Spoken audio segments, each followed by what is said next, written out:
શ્રી ગણેશાય નમઃ. મિત્રો, આપ જોઈ રહ્યા છો યુટ્યુબ આપણી ચેનલ આવો સત્સંગમાં આપ સૌનું સ્વાગત છે. મિત્રો, આજે આ વિડીયોમાં આપણે સાંભળવાના છીએ અષાઢ માસની બીજ એટલે અષાઢી બીજ રથયાત્રા ઉત્સવની વ્રતકથા, મહિમા, પૂજન વિધિ તથા આજે શું કરવું શું ના કરવું. જો આપને આ વિડીયો પસંદ આવે તો લાઈક કરજો, શેર કરજો. આપ આ ચેનલ પહેલી વખત જોઈ રહ્યા છો તો સબસ્ક્રાઈબ કરી લેજો, જેથી આવનારા વિડીયોની માહિતી આપ સુધી તુરંત પહોંચી શકે. ધન્યવાદ. સૌપ્રથમ રથયાત્રા ઉત્સવ નિમિત્તે સર્વે ભક્તોને વધાય શુભકામના.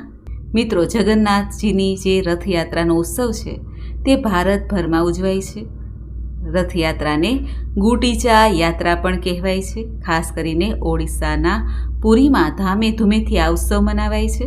જગન્નાથ રથયાત્રાનો પર્વ ભગવાન વિષ્ણુના અવતાર શ્રી જગન્નાથજી શ્રી કૃષ્ણ ભગવાન, મોટા ભાઈ બલભદ્રજી અને બહેન સુભદ્રાજીને સમર્પિત છે. આ જગન્નાથજીનું જે મંદિર છે તે શ્રી પુરુષોત્તમ ક્ષેત્ર, નીલાંચલ, નીલગિરી અને શ્રી જગન્નાથપુરી તરીકે પણ ઓળખાય છે. એવું માનવામાં આવે છે કે લક્ષ્મીપતિ ભગવાન વિષ્ણુએ આ સ્થાન પર વિવિધ લીલાઓ કરેલી હતી. બ્રહ્મપુરાણ અને સ્કંદ પુરાણ જેવા પૌરાણિક ગ્રંથોમાં જણાવેલું છે કે ભગવાન વિષ્ણુ પુરુષોત્તમ નીલમાધવના રૂપમાં છે. જગન્નાથજી મંદિર આ પૃથ્વીનું વૈકુંઠ મનાય છે. અષાઢ માસની સુદ પક્ષની આ બીજના દિવસે ભગવાન જગન્નાથજીની જે યાત્રા નીકળે છે તેનું ધાર્મિક દ્રષ્ટિએ ઘણું મહત્વ છે. ભગવાન જગન્નાથજીની આ યાત્રા ગુડીચા યાત્રા, પતિત પાવની યાત્રા, જનકપુરી યાત્રા, નવદિવસીય યાત્રા તથા દશાવતાર યાત્રાના નામે ઓળખાય છે. દર વર્ષે ઓડિશાથી જગન્નાથજીના રથની યાત્રાનું આયોજન કરવામાં આવે છે. 4 ધામની યાત્રાનું એક છે જગન્નાથપુરી. હિન્દુ પંચાંગ અનુસાર અષાઢ માસની બીજના દિવસે જગન્નાથજીની આ યાત્રા કાઢવામાં આવે છે. યાત્રાનું માધ્યમ ભગવાન જગન્નાથ દર વર્ષે એકવાર પ્રસિદ્ધ ગુડીચા માતાના મંદિરે જાય છે. આપણા દક્ષિણ ભારતમાં સૌથી વિશાળ અને મહત્વનો ઉત્સવ હોય તો તે છે જગન્નાથજીના રથયાત્રાનો. જન્મ મરણના બંધનમાંથી મુક્ત થવા, મોક્ષ પ્રાપ્તિ માટે આ યાત્રાનું આયોજન થાય છે એવું પણ કહેવાય છે. રથયાત્રામાં ભગવાન જગન્નાથજીની સાથે સાથે બહેન સુભદ્રા અને ભાઈ બલભદ્રનો રથ પણ નીકળે છે. છેલ્લા 500 વર્ષથી ભગવાન જગન્નાથજીની રથયાત્રા કાઢવાની પરંપરા શરૂ થયેલી છે. આ યાત્રા ફેસ્ટિવલ દરમિયાન ભગવાન જગન્નાથને આખા શહેરમાં ફેરવાય છે. ભગવાન જગન્નાથજીના રથયાત્રાની શરૂઆત પ્રથમ થાય છે. જગન્નાથજીના રથની સામે સોનાની ઝાડુ એટલે કે સાવરણી લગાવીને મંત્રો, સ્તોત્રો દ્વારા ઉચ્ચારણથી રથયાત્રાનો આરંભ થાય છે.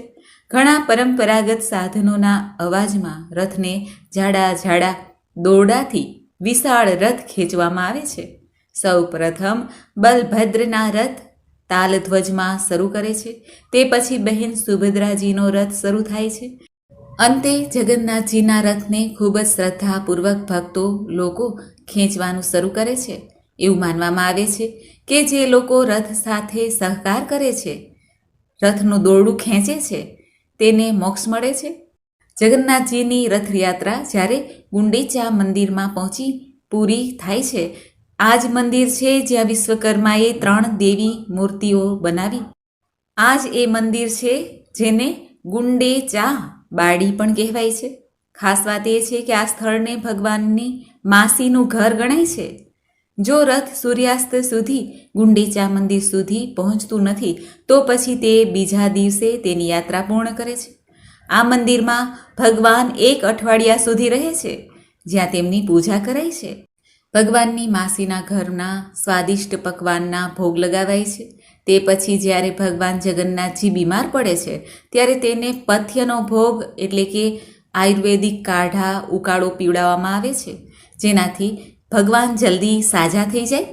રથયાત્રાના 3જા દિવસે લક્ષ્મીજી અહીં ભગવાન જગન્નાથજીની શોધમાં આવે છે, પરંતુ દ્વત્તાપતિના બારણા બંધ કરવાથી લક્ષ્મીજી ગુસ્સે થઈને ચાલ્યા જાય છે.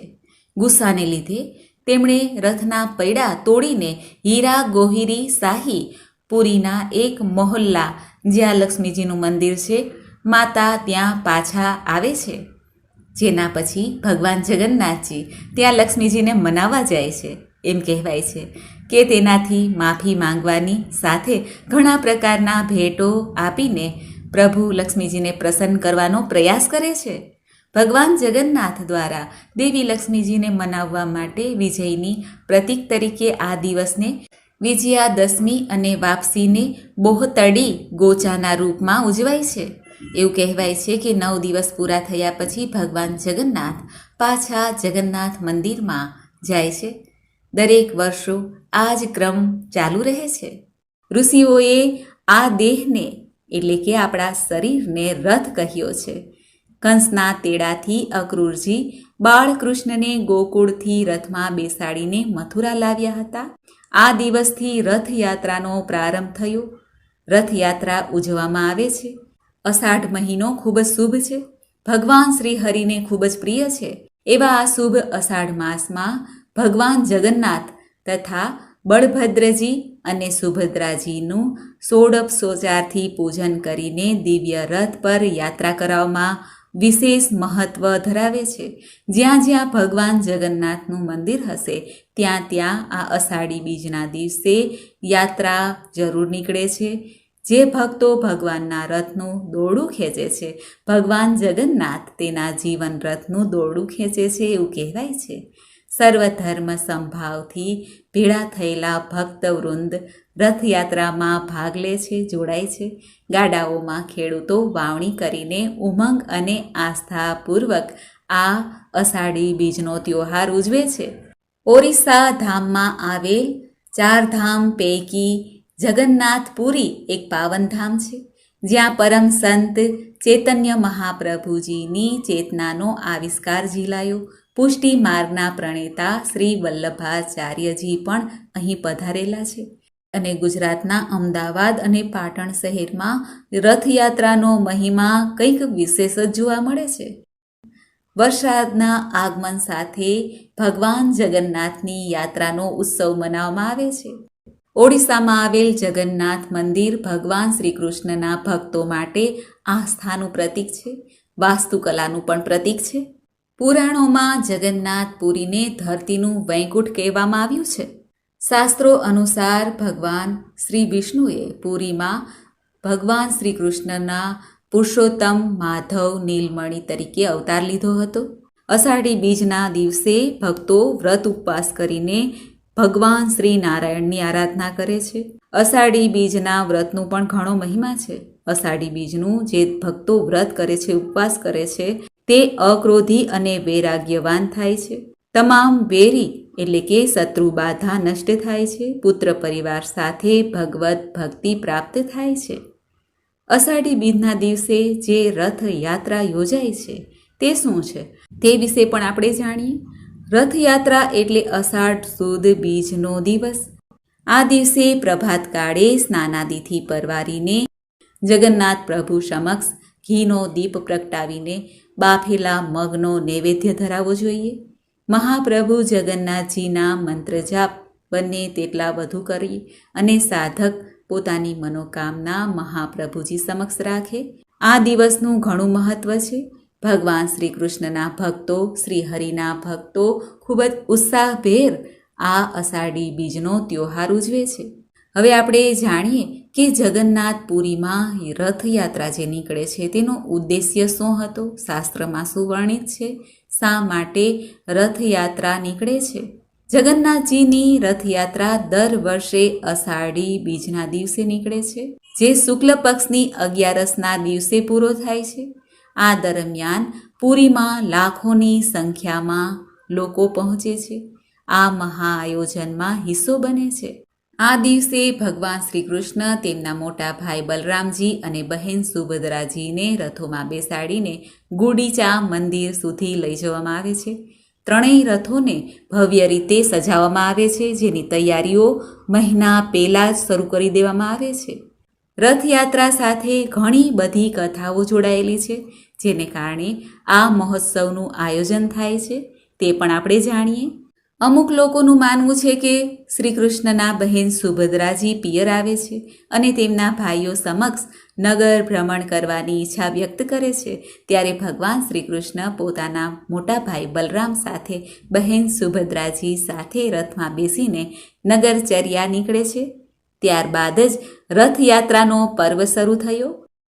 તેના સિવાય એવું પણ કહેવાય છે કે ગુડીચા મંદિરમાં સ્થિત દેવી ભગવાન શ્રી કૃષ્ણના માસી છે, જે ત્રણેય ભાઈ બહેનને પોતાને ઘેરે આવવાનું આમંત્રણ આપે છે.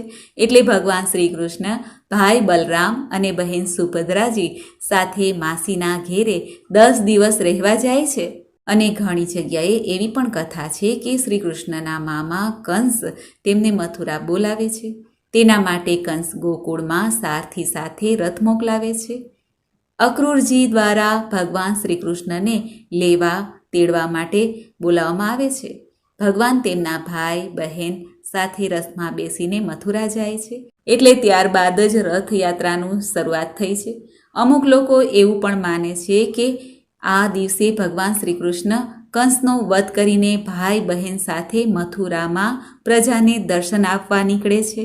માટે રથયાત્રાનો પ્રારંભ ત્યારથી થયો છે. હવે આમાં ભગવાન શ્રી કૃષ્ણના પત્ની રૂકમણીજી કે રાધાજીનો ક્યાંય ઉલ્લેખ થતો નથી. તેનું શું કારણ છે?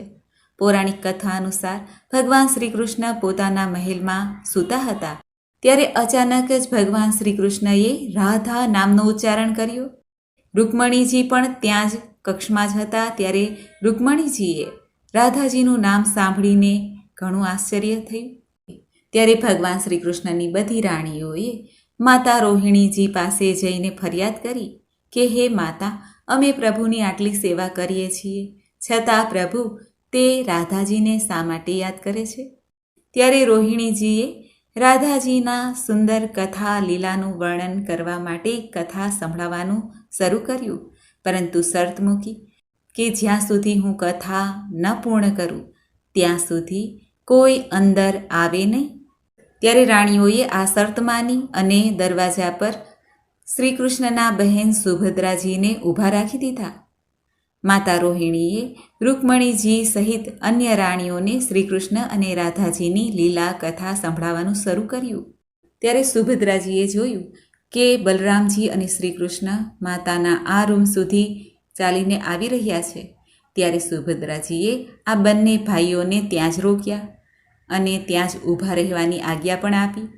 ત્યારે અંદર રૂમમાંથી મહેલમાંથી માતા રોહિણીજીનો સ્વર સંભળાતો હતો. શ્રી કૃષ્ણ અને રાધાજીના લીલા પ્રસંગ સંભળાતો હતો. આ પ્રસંગને સાંભળીને ત્રણેય ભાઈ બહેન સુભદ્રાજી, બલભદ્રજી અને શ્રી કૃષ્ણ એટલા ભાવવિભોર થઈ ગયા. રાસલીલાનો પ્રસંગ સાંભળીને જ્યારે શ્રી કૃષ્ણ, બલરામજી અને સુભદ્રાજીના શરીર ઓગળવા લાગ્યા, એ જ સમયે દેવર્ષિ નારદજી પણ ત્યાંથી પસાર થતા હતા.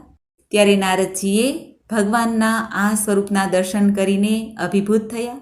નારદજીએ ત્રણેયને પ્રાર્થના કરી કે જેમ મને આપના આ દર્શન થયા તેમ કલયુગના ભક્તોને પણ આપના દર્શન થાય.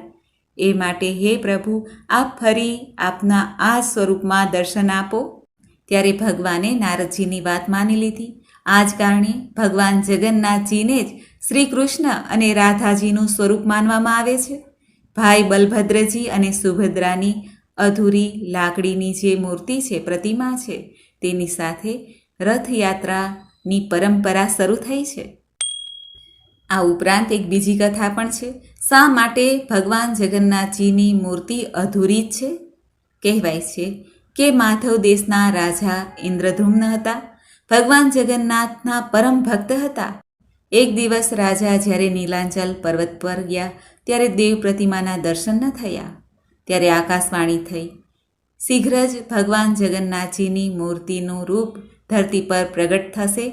આકાશવાણી સાંભળીને રાજાને પ્રસન્નતા થઈ.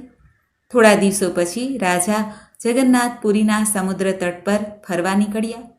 ત્યારે લાકડીના 2 વિશાળ ટુકડા તરતા તરતા કિનારા પર આવ્યા.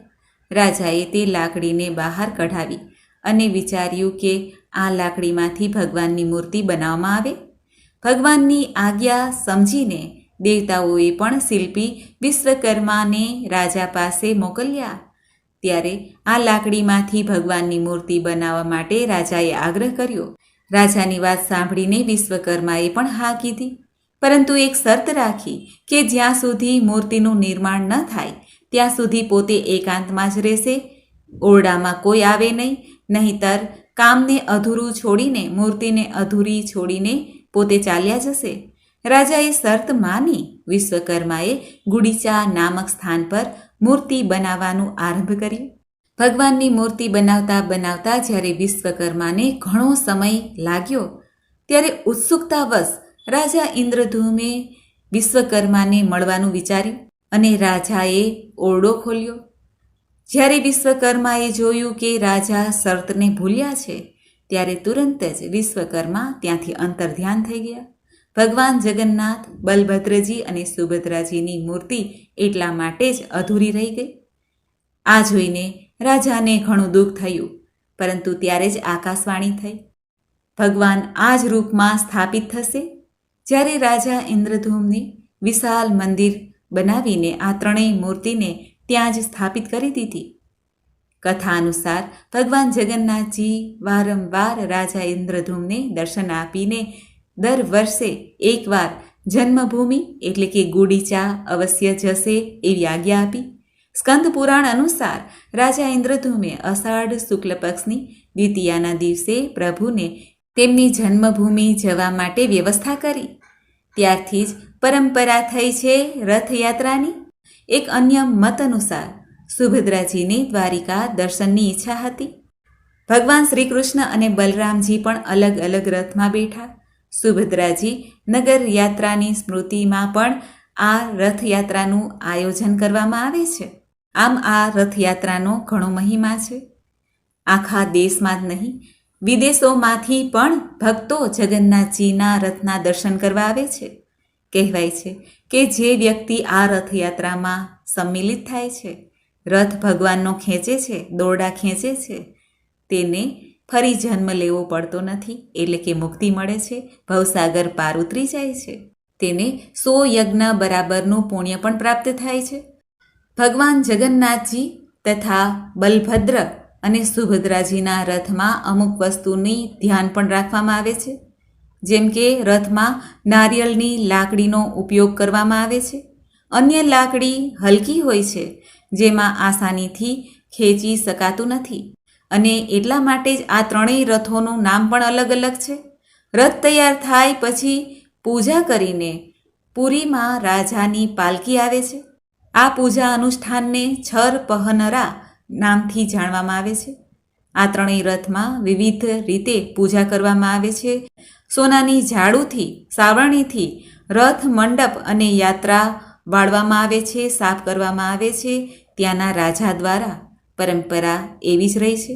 ભગવાન જગન્નાથજીનો રથ ગરુડ ધ્વજ, નંદી ઘોષ અને કપી ધ્વજના નામે ઓળખવામાં આવે છે. આ જ રથમાં સારથીનું નામ હોય છે દારૂક. ભગવાન જગન્નાથજીના રથના ઘોડાનું નામ છે બલાહક, શંખ, શ્વેત અને હરિદાસ્વ.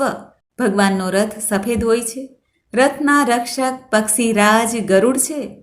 આ રથ પર હનુમાનજી અને નૃસિંહ ભગવાનનું ચિહ્ન જોવા મળે છે. સુદર્શન સ્તંભ હોય છે. આ રથની રક્ષાનું પ્રતીક છે. ભગવાન જગન્નાથજીના રથનો રંગ લાલ અથવા પીળો હોય છે.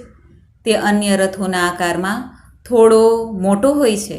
રથને જે દોરડાથી ખેંચવામાં આવે છે તેનું નામ શંખચૂડ હોય છે. બલરામજીના રથમાં લાલ ધ્વજ હોય છે. મહાદેવનું ચિહ્ન હોય છે. રથના રક્ષક વાસુદેવ સ્વયં. સારથીનું નામ મતાલી છે. સુભદ્રાજીનો રથનું નામ દેવદલન છે અને એમના રથ પર દેવી દુર્ગા દેવીનું ચિહ્ન છે. રથના રક્ષક જય દુર્ગા અને સારથી અર્જુન હોય છે.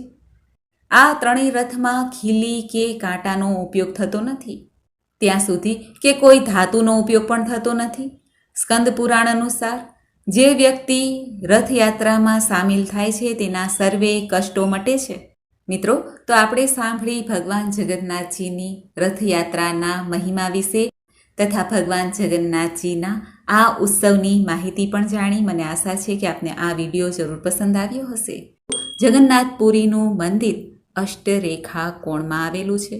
જગન્નાથજીના શિખર ઉપર જે અષ્ટધાતુથી બનાવવામાં આવેલું ભગવાન શ્રી હરિ વિષ્ણુનું સુદર્શન ચક્ર સ્થાપિત છે.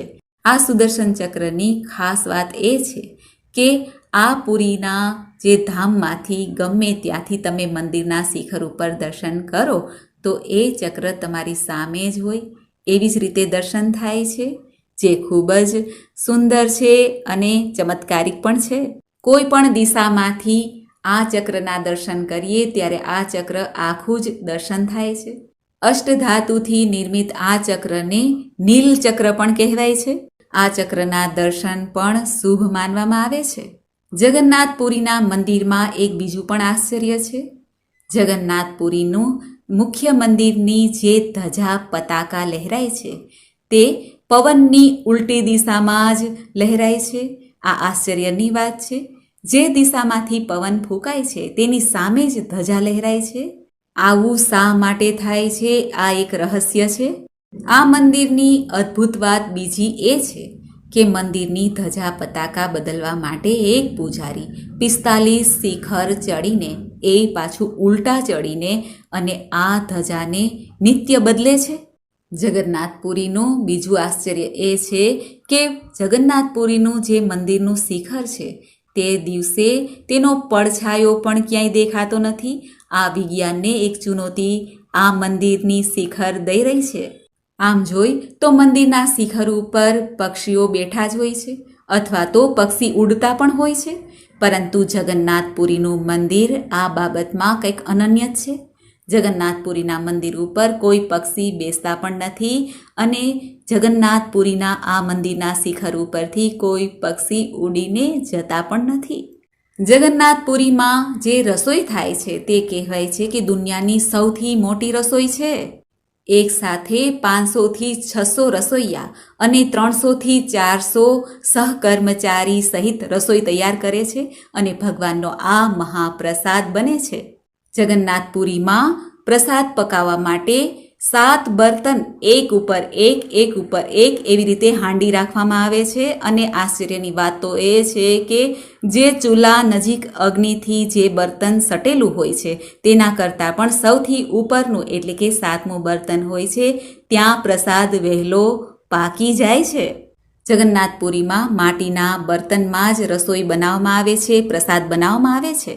આશ્ચર્યની વાત તો એ છે કે આ પ્રસાદ જે ભગવાનનો પ્રસાદ બને છે તે ક્યારેય આ મંદિરમાં જેટલા પણ ભક્તો પ્રસાદ લે ક્યારેય ઓછો નથી થતો કે ઘટતો પણ નથી. ભગવાન જગન્નાથની મૂર્તિ લીમડાના લાકડામાંથી બનાવવામાં આવે છે. જ્યારે પણ અષાઢ માસમાં અધિક માસ આવે છે ત્યારે પ્રભુની પ્રતિમા બદલવામાં આવે છે અને નવી પ્રતિમાનું નિર્માણ કરાવવામાં આવે છે ભગવાન શ્રી કૃષ્ણ, બલભદ્રજી અને સુભદ્રાજીનું. આ પ્રતિમાઓને જે બદલવામાં આવે છે તેને નવકલેવર પણ કહેવામાં આવે છે. પ્રતિમાઓ બનાવતી વખતે પણ ખાસ ધ્યાન રાખવામાં આવે છે.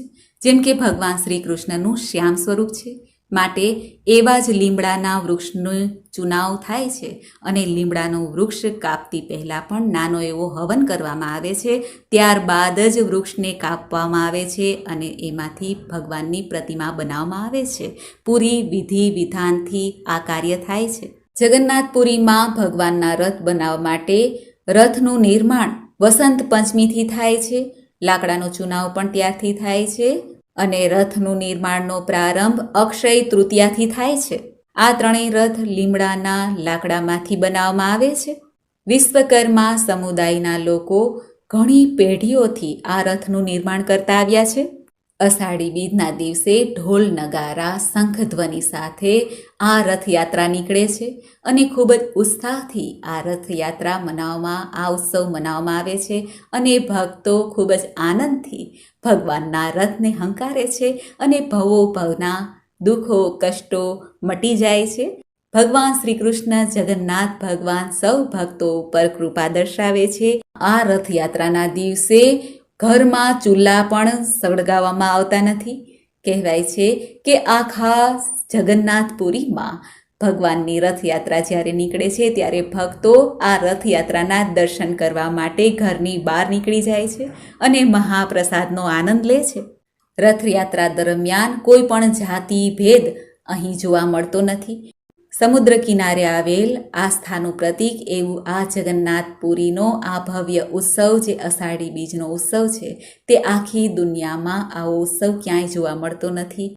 આજના શુભ દિવસે ભગવાન જગન્નાથજીના મંત્રનો જાપ કરવો પણ ઉત્તમ છે. જો આપણે રથયાત્રામાં જઈ ન શકીએ તો આ કથા અવશ્ય સાંભળવી, મહિમા અવશ્ય સાંભળવું, ભગવાન જગન્નાથજીનું સ્મરણ કરવું, દંડવત પ્રણામ કરવા અને પ્રભુને પ્રાર્થના કરવી કે હે જગતના આધાર, હે વિશ્વરૂપ, અમારી સેવાનો સ્વીકાર કરજો. ભાઈ બહેન સહિત આ એક અલૌકિક દર્શન છે. ભગવાન શ્રી કૃષ્ણ, બળભદ્રજી અને સુભદ્રાજીના આશીર્વાદ સૌ ભક્તોને પ્રાપ્ત થાય એવી આ શુભ તિથિ છે. અષાઢી બીજના સૌ ભક્તોને જય શ્રી કૃષ્ણ. બોલો જગતપતિ જગન્નાથની જય. મિત્રો, મને સાંભળવા માટે ધન્યવાદ. આપ સૌને મારા જય શ્રી કૃષ્ણ.